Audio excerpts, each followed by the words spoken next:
Birches by Robert Frost.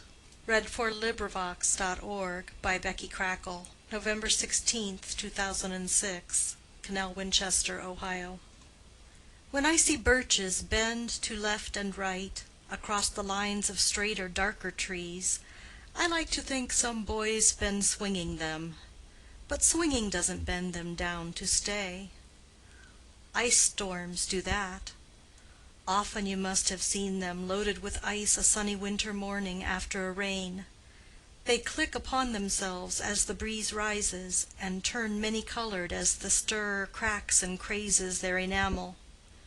Soon the sun's warmth makes them shed crystal shells, shattering and avalanching on the snow crust. Such heaps of broken glass to sweep away you'd think the inner dome of heaven had fallen. They are dragged to the withered bracken by the load, and they seem not to break.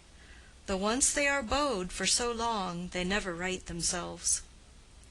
You may see their trunks arching in the woods years afterwards, trailing their leaves on the ground like girls on hands and knees that throw their hair before them over their heads to dry in the sun. But I was going to say, when Truth broke in with all her matter of fact about the ice storm, now am I free to be poetical? I should prefer to have some boy bend them as he went out and in to fetch the cows, some boy too far from town to learn baseball, whose only play was what he found himself, summer or winter, and could play alone.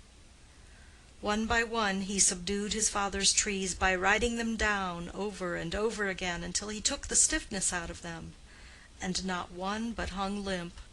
Not one was left for him to conquer. He learned all there was to learn about not launching out too soon, and so not carrying the tree away clear to the ground. He always kept his poise to the top branches, climbing carefully with the same pains you use to fill a cup up to the brim, and even above the brim.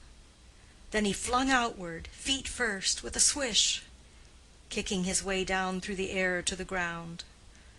So was I once myself a swinger of birches, and so I dream of going back to be. It's when I'm weary of considerations, and life is too much like a pathless wood, where your face burns and tickles with the cobwebs broken across it, and one eye is weeping from a twig's having lashed across it open. I'd like to get away from earth a while, and then come back to it and begin over. May no fate wilfully misunderstand me and half grant what I wish and snatch me away not to return. Earth's the right place for love. I don't know where it's likely to go better. I'd like to go by climbing a birch tree, and climb black branches up a snow-white trunk toward heaven, till the tree could bear no more, but dipped its top and set me down again. That would be good, both going and coming back. One could do worse than be a swinger of birches. This recording is in the public domain.